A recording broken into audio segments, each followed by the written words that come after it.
Channel 5 network. This is OpenLine.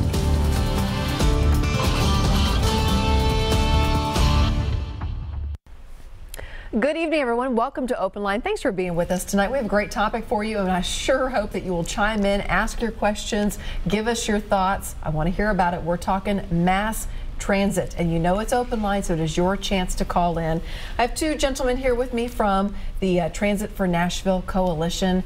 Gentlemen, thank you for being here. Let me introduce you to them. I have Clifton Harris here and also Dick Dard. Dick, you're a local businessman. Clifton, you're with the Urban League. Yeah, great to have you guys here, but you're also with the Transit for Nashville Coalition. Yes. Before we jump into the what is the Let's Move Nashville plan, because we're going to do that, we're going to give you the overview here in just a couple of minutes, but I want to know about the coalition. Who makes up this coalition? You're obviously for the Let's Move Nashville plan. Just give me the what for on the coalition.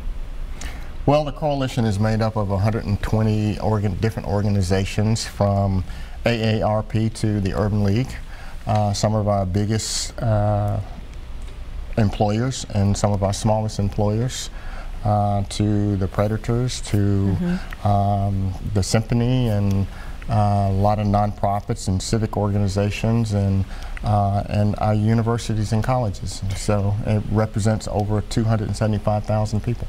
And let me ask you this, why did you sign on and say, I want to help push this plan?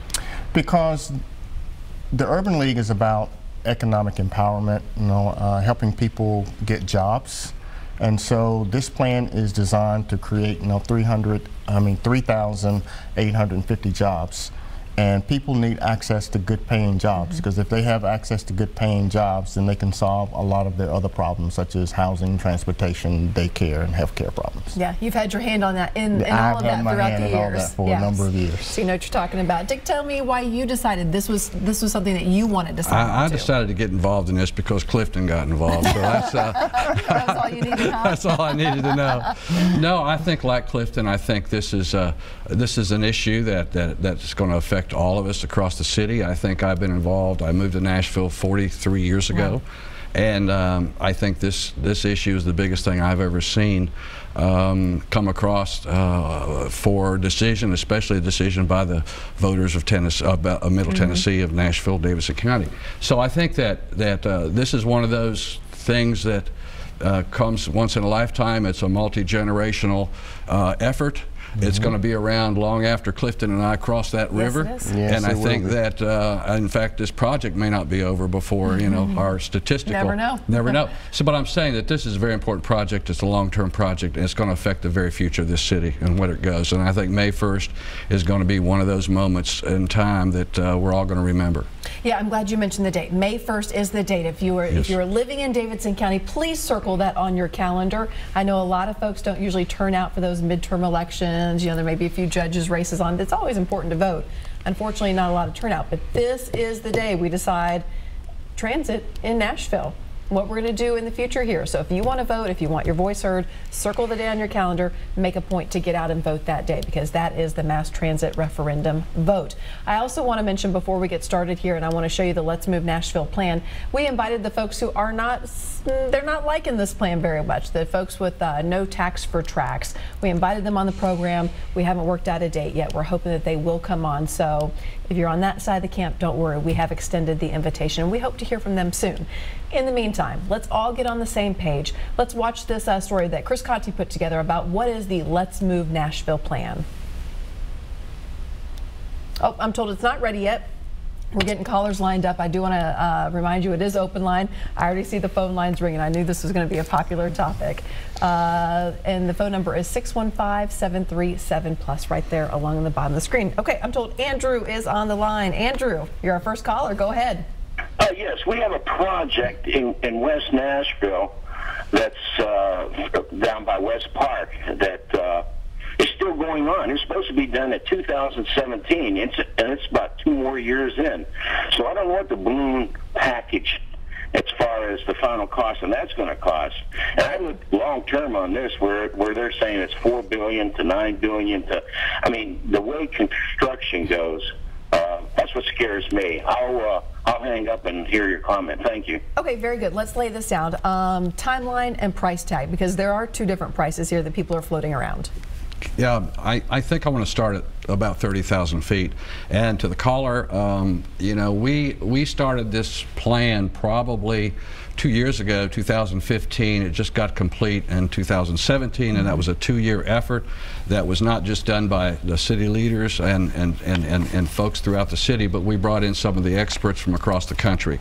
And they weighed in on this. These are people that have had recent projects, like in Seattle, in Los Angeles, in Minneapolis, where they were involved in successful projects that came in on time, on budgets. It seems like the larger projects tend to have more attention, more professionals, and in this case, we have a lot of folks weighing in that have successful backgrounds and have accomplished a lot of projects. Now, the numbers that have been out there, I want to help with that if I can, because it has been confusing. Yeah. And I think that we've heard two numbers recently. We've heard 5.4 billion, and then we've heard 8.95 billion. Some people round it up to 9 billion.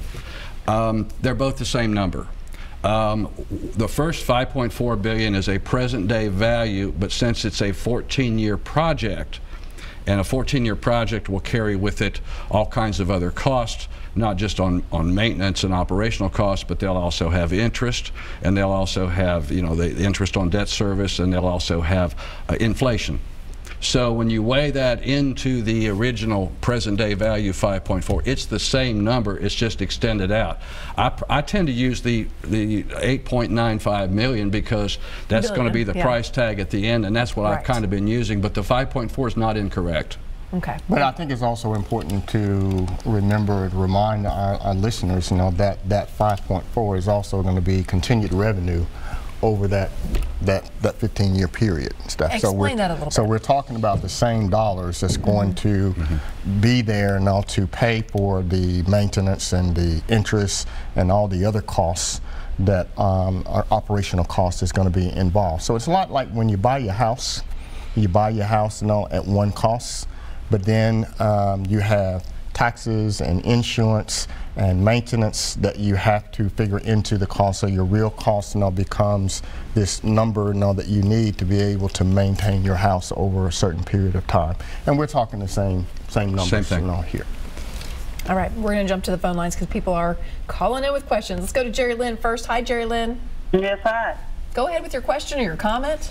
Yes, I was stating that this transit, that I don't feel that that's exactly the priority of what we need in this day and age with the cost of losing our children, that I think there should be our taxpaying money or any money should be, you know, put towards, allocated towards saving our children in their schools.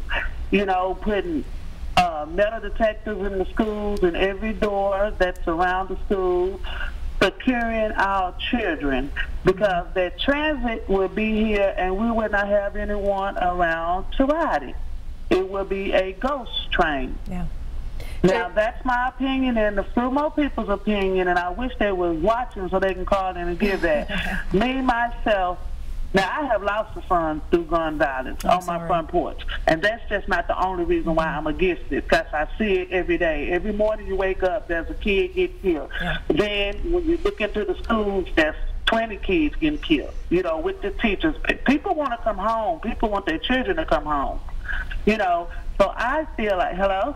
Yeah, we're here. We're listening to you, Jerry Lynn. Okay, I feel like that money should be allocated towards putting metal detectors in the doorways, every door around the school, because that would be more feasible to me, my opinion, and plenty of other folks' opinion, because now I can say no mother wants to ever bury their child. Right.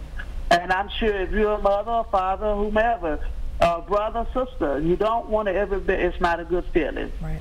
Let me ask these gentlemen about this, because Jerry Lynn, you bring up a great point, and I have heard other people say this as we have done so many stories on this transit plan over the last few months on the News Channel 5 part. People say this is a lot of money. This is a lot of money for the city to come up with, to invest, to continue to fund. We have other areas of concern as this city booms. What is your answer to that? Because she has a very good point. We have a lot of violence in the city. We have schools that are not doing so well. She has an excellent point, and I agree with her 100%. But the truth of the matter is that the Improvement Act which was passed by legislation by the state, only allows for these funds to be used for transit. Not for putting metal detectors in schools, which I think we need to do something to protect our kids, most definitely, or affordable housing, or many of the other problems that our city is incurring because of the growth and the development. So growth and the development is a problem for transit, it's a problem for housing, it's a problem for jobs, it's a problem for the quality of life in all of our citizenry on a day-to-day basis. And I think it's also important to remember when you look at a budget, whether it's your home budget or it's the city budget, it often looks like a pie, and there are different segments. And I know that a lot of people would like to see some of those pie wedges increase, but it can't all be for one thing. It can't all be for one thing. If I can chime in, we can't as a city be myopic, and I absolutely hear Jerry loud and clear. I think something's got to be done, but we have to take care of schools and we have to take care of the other things. But our city is reaching critical mass on traffic. The traffic is getting so bad and gotten so bad over the last, for example, since 2010. We've had 110,000 more cars on our roadways in this area since 2010. We have 100 people a day moving in here. And if you drove into Nashville today, that's going to be the best day ever for you from this day forward in traffic. Tomorrow's going to be worse. And in 10 years from now, there's going to be 335,000 more cars. And in 22 years, there's going to be 1 million more cars.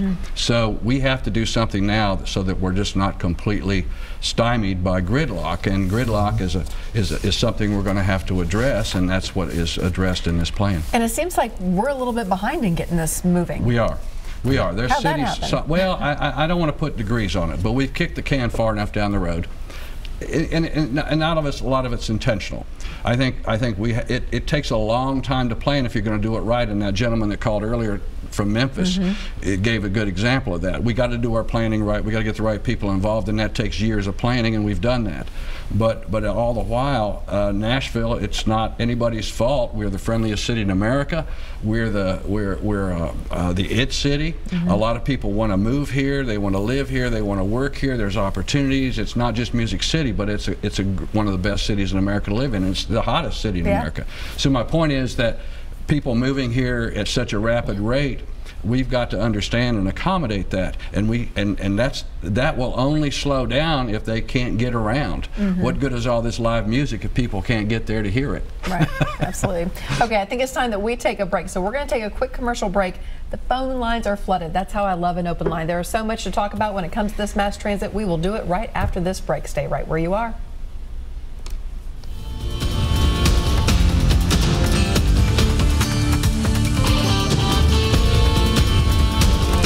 This is a Storm 5 HD weather update. Sign up for Weather Call at newschannel5.com. Brisk conditions across the area today after most folks woke up to a little bit of a coating of the white stuff. Higher totals were near the Kentucky border and for areas to the north, and most of that melted under sunny skies. Now, overnight tonight, temperatures will drop below freezing, so it is possible that we may get some refreezing, especially in higher elevations and some sheltered spots. So keep an eye out if there's any slick locations near you that they may become slippery again during those overnight hours. Here's a look at temperatures across the southeast, very brisk behind the system that came through Sunday night, and we will stay on the cool side for the next few days. Current conditions right here in Nashville. A reminder to you, this is updated on the hour. Overnight tonight we hit 30, but with the wind chill will be in the 20s. Tuesday, under sunny skies, we get to 49, but again, with the wind out of the northwest gusting around 20, it won't feel like 49. Plan on wind chills in the 30s for most of the day on Tuesday, warmer for the weekend. Blair, what about my medical bills? They'll all be taken care of through the settlement. What about me? You worry about getting better. Do what your doctor tells you. We'll take care of the rest. What a relief. This week on Fishin' Affliction TV. Ooh, that's what we come here for. Join Team Fishin' Affliction down there on legendary Lake Gunnersville with Pat the Patriot Anderson, because the bite is on.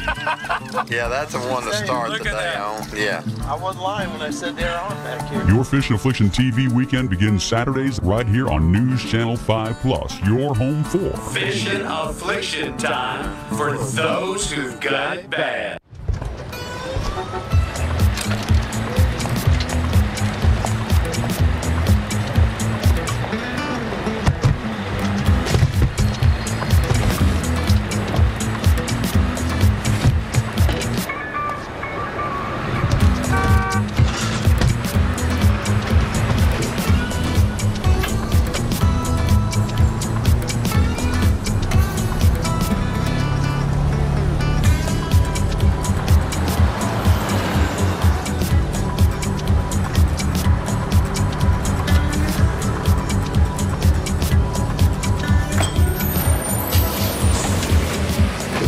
It's a short ride from your neighborhood to your naturehood. Find fun activities to do, like boating and biking, or camping and hiking, plus much more. To find a neighborhood park or green space near you, visit discovertheforest.org. Oh, hey, Blair. Hey, I know the weather's crazy. I wanted to get you these settlement documents as soon as I got them. Oh, wow, thank you so much. You're welcome, buddy.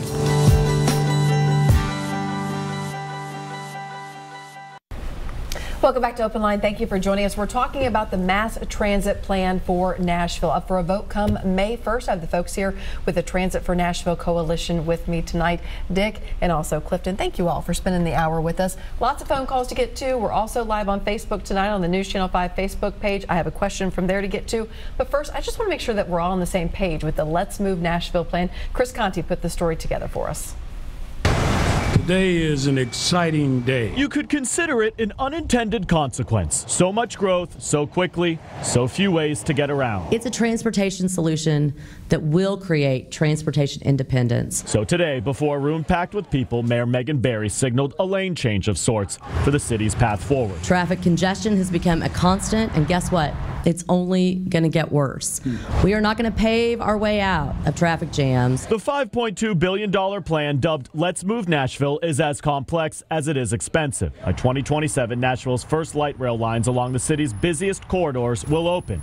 Gallatin Road, Nolensville Road, Charlotte Avenue, even Murfreesboro Road out to the airport will all see light rail lines.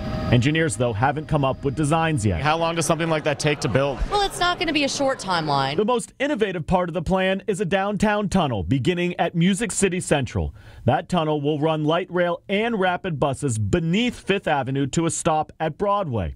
It will ultimately then travel to the convention center, ending with another stop near Sobro. Why has this always been a difficult thing for Nashville to get behind? I think it's been difficult because it's so expensive. Paying for the project, though, won't be possible unless voters pass a referendum next year. That referendum will increase the sales tax, the hotel tax, the rental car tax, and the business tax. Why are you pushing to move the referendum so quickly in 2018? Well, you know, I don't think that this is a quick push. The state legislature gave us the opportunity to do this, and the voters in Nashville have told us repeatedly that they don't want to sit in traffic anymore. Whether rush hour headaches, though, translates to support at the polls remains to be seen. All right, so there's an overview of the plan for the Let's Move Nashville plan, what you'll be voting on May 1st if you live in Davidson County. I mentioned that we are streaming live on Facebook right now. Thank you for joining us if you're watching there. And Bill wrote in, and I think this is a great question. He says, I'm not sure how I will vote. We moved downtown from Murfreesboro to avoid traffic. This plan only deals with Davidson County. The surrounding counties are really the problem. The rail lines I'm paying for stop at the county line. Williamson, Rutherford, and Sumner counties still drive. How does this solve that problem? You want me to take that? I think our plan began in 2015 in the aftermath of a plan that took about 3 years to develop from MTA and RTA, Regional Transit Authority, for those of you who don't know who that is. The RTA is comprised of Davidson County and the 7 or 8 contiguous counties around it. And officials, city officials and others from there developed for about 3 years the plan called N Motion, Little N Motion, and you can look it up, and it's a regional plan. And from there, then we are kickstarting our plan as a result of that plan, because obviously you can't do it the other way around. If you're going to start a regional plan and we are the destination point, then you start at the destination point and you work outward, and then each and every one of those counties, I'm told, are going to be holding referendums in accordance with state law. Which requires this to be funded through referendum, and each and every county is going to be having and holding their own referendum once we get started. It can't work the other way. Right. Otherwise, you end up with a road to nowhere. So we're starting this, but right behind it will be perhaps 6 or 7 other referendums and other initiatives around us. And please correct me if I'm wrong, but when it comes to things like the light rail or the mass transit buses, the plan is to get people, I guess, basically to the Davidson County line, have park and ride areas, these mass transit centers, and then you could take light rail in. That's correct. You have a choice. There are choices in the plan. The plan calls for approximately 24 transit stations located in different parts of Davidson County and downtown. And so So with this plan, you'll have 10 routes on frequent buses that will run, and that will start this year.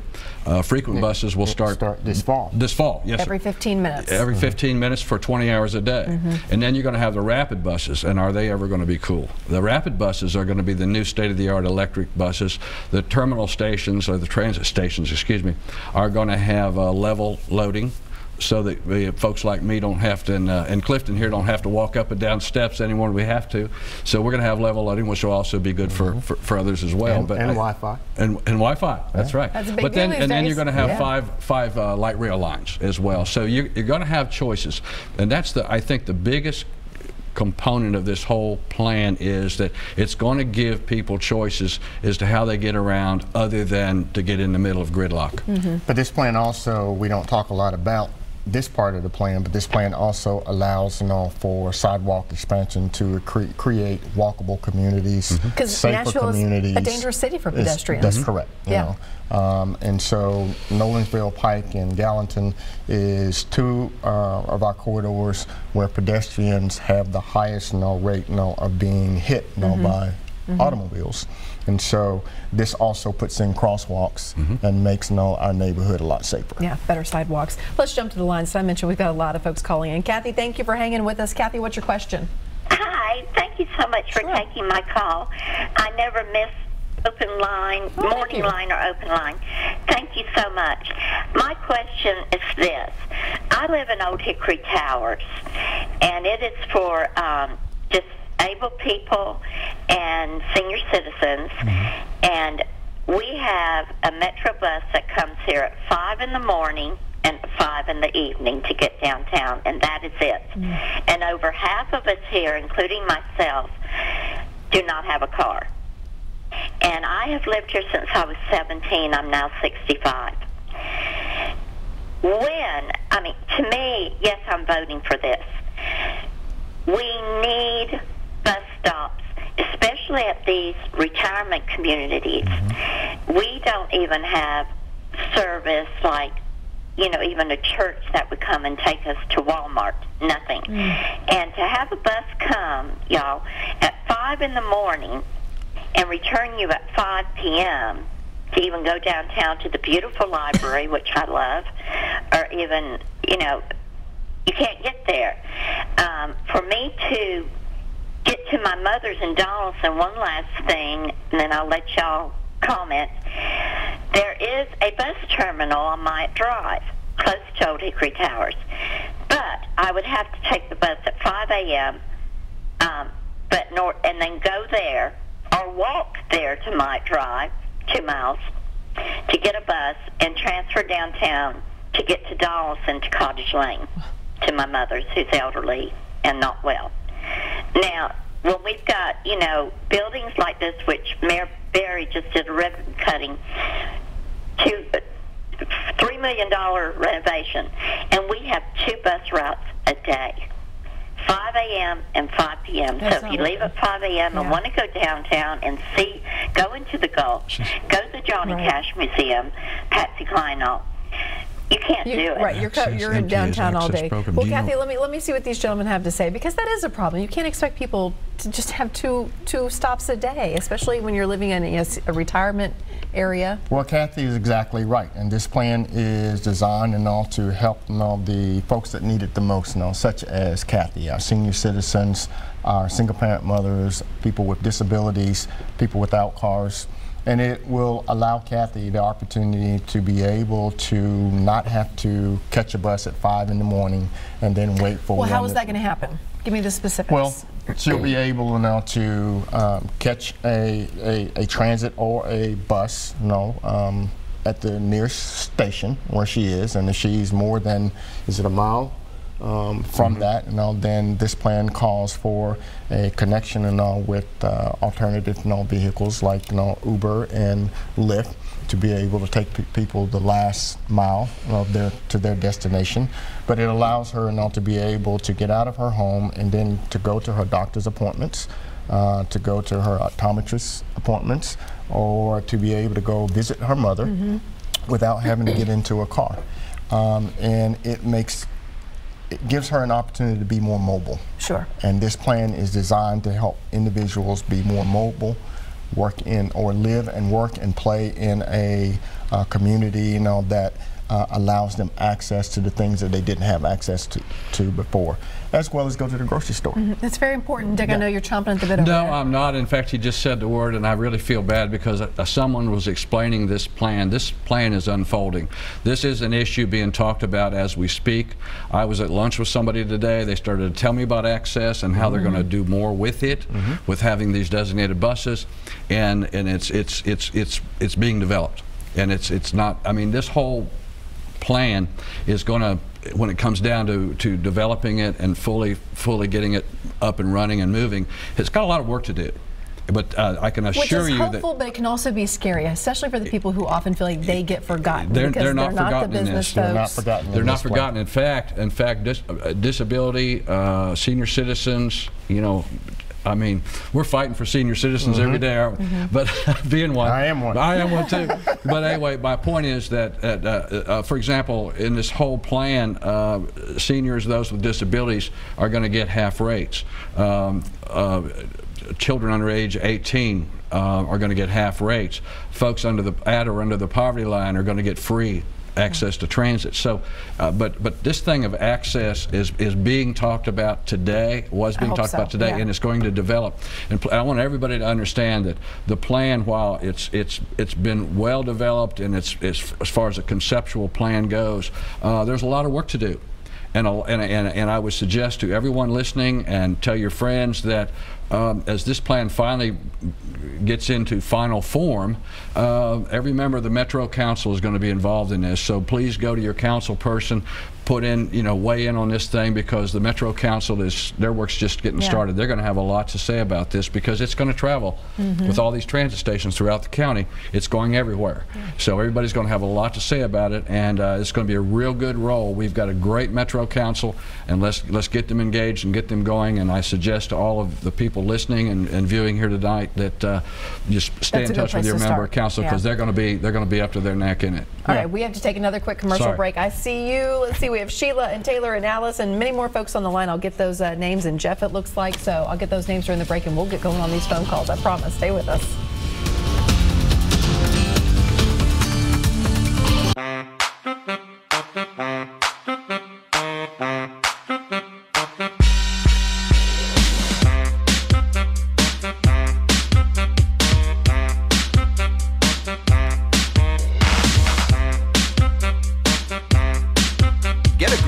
More than a great deal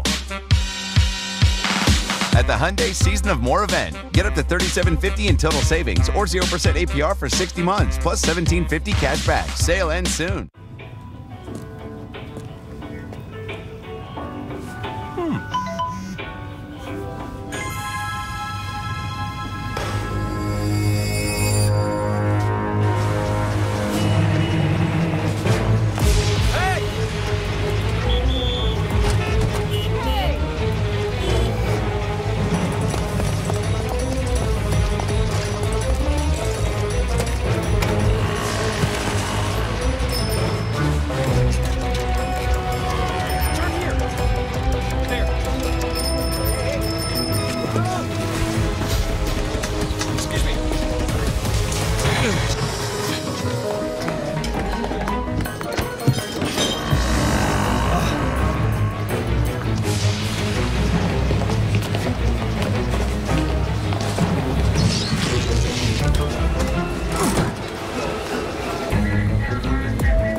So, same time next week?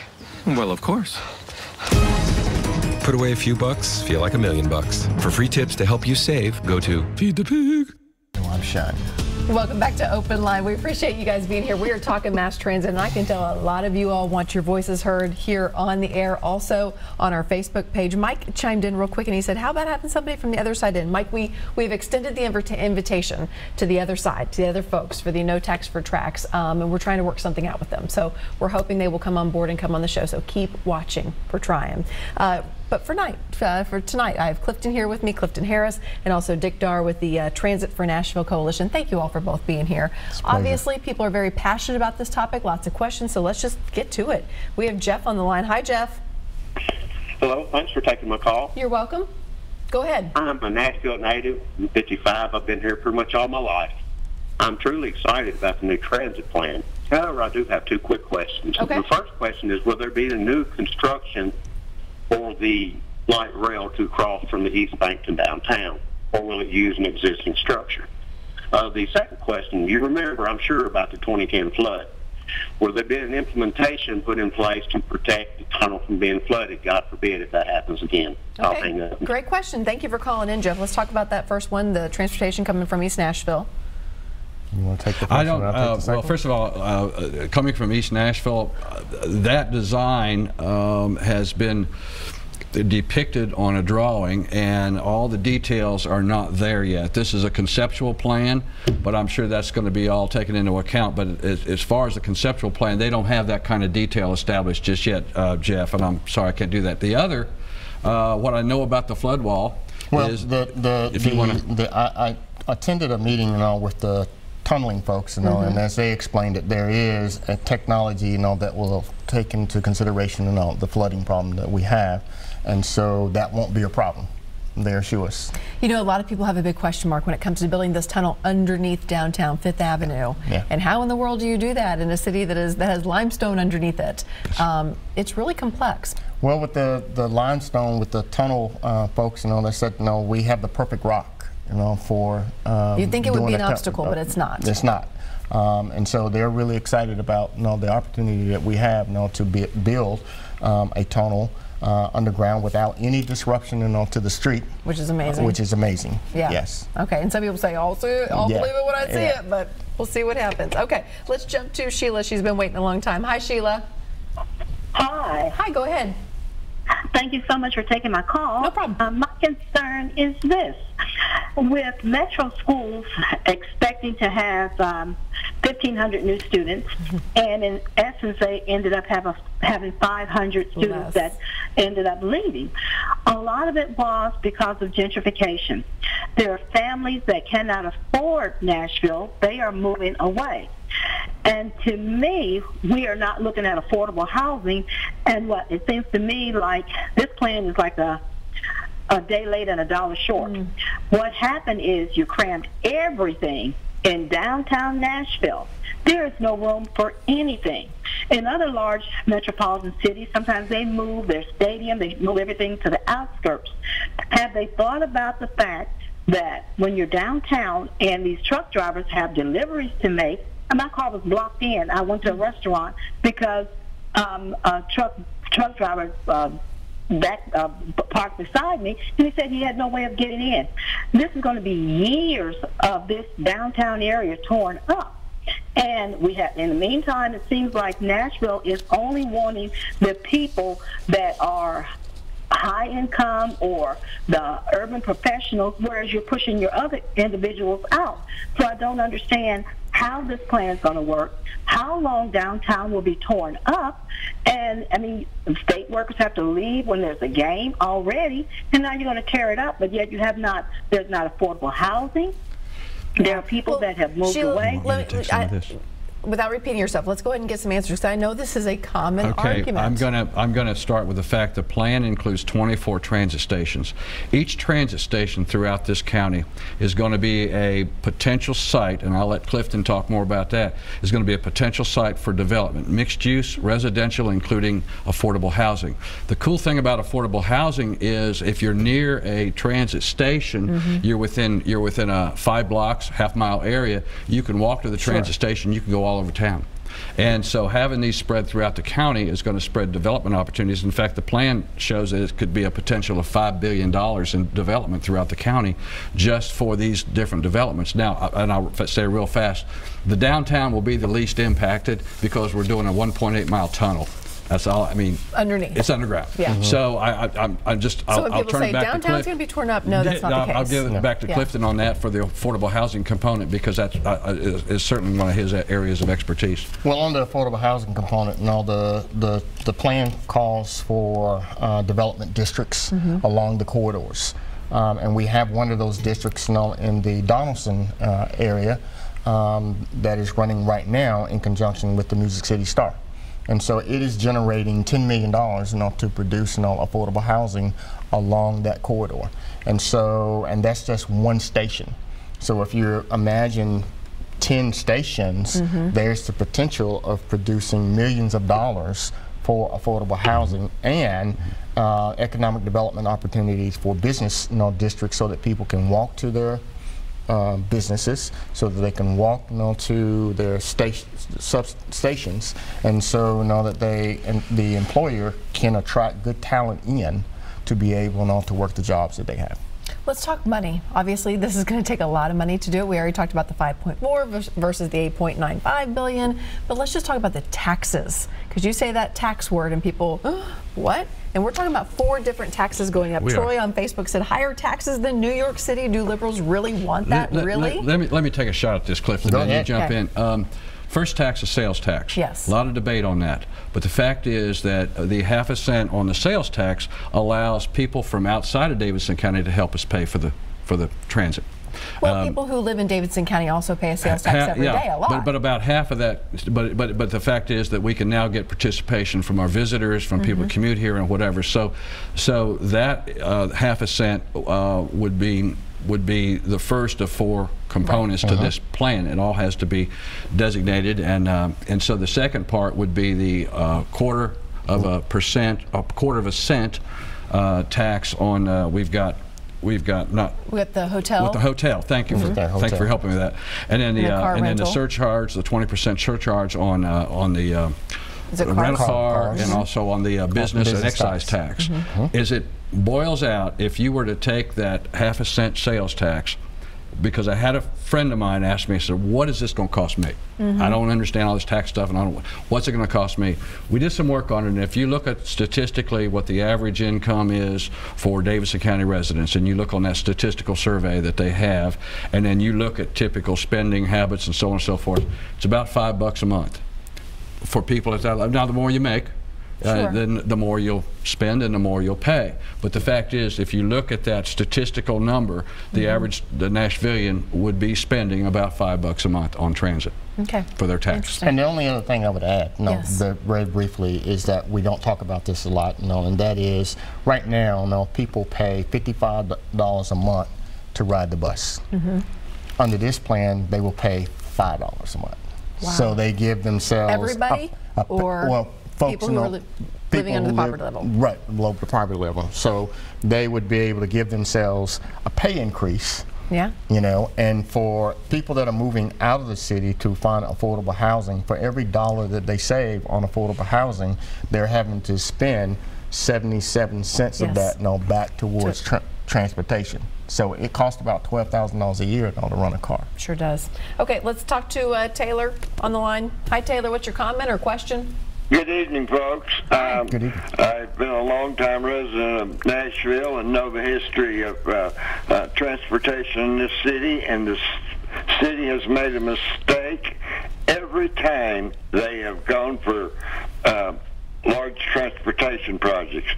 When the interstate system came through, they routed it through such that they would cut North Nashville off from the rest of the city. They built 440 as a residential car-only parkway, and before it could even open, it became a regular interstate type thing. And we do have serious transportation problems here, but the light rail part, the tunnel and so forth, I think is a major mistake and cost that Nashville residents and property owners don't realize what it's going to wind up being. Taylor, do you just think it's too expensive? I think it's far too expensive currently planned. The bus routing, I can appreciate. The light rail, we'll get started building it. The cost will skyrocket, and things will get totally out of hand. And I think a couple of statements here are really off balance. The $5 a month for transit, that's a joke. And the number of cars projected, most cities now realize car use is going to drop with more share riding. So it's the property tax owners that are going to really wind up suffering here. Thank you. Taylor, thank you very much. You know, I did see CBS News ran a story, I think, in the past week or so, and we also ran it here at News Channel 5, that looked at what they're doing in Austin. And a lot of times Nashville is compared to Austin, and they decided not to do light rail. They said it's not progressive. It's you know, behind the times thinking. We're going to do, it's kind of like a glorified ride sharing, but done by the city. And it's working so far. They've rolled it out in a small way, and they continue to make it bigger and bigger, and they say it's working, and people are buying into this because it's becoming a way of life with the ride sharing. Was that even considered here? I think ride sharing is definitely has a place. Just like I think autonomous vehicles are going to have a place, just like ride hailing is going to have a place. For example, ride hailing is going to be the first and last mile connecting transit. So I think that there are always places for that, autonomous vehicles. I just read a study in Colorado that they typically would run 1,600 cars per hour per lane, but with this study proved that was with autonomous vehicles, they actually could run